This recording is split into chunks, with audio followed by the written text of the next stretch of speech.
100.000 buat beli lalapan doang ya. Oke bos. Jadi ini aku lagi challenge mbakku buat habisin 100.000 buat lalapan doang. Ternyata beneran dihabisin woi.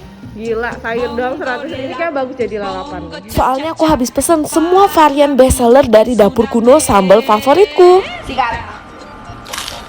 Ini sambal baby cuminya sih tak lekang oleh waktu. Rasanya tuh selalu sama dan enak. Sambal baby cumi terbaik yang pernah gue cobain. Rasa rahasia dan itu gak pernah berubah.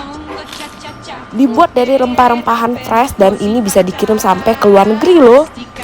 Sambal teri jengki. Terinya tuh masih garing-garing. Nih telan ya. Nah, sambal roa asapnya. Wah, ini bisa jadi lauk ya. Saking enaknya. Sambal-sambal juara banget. Ningkatin nafsu makan.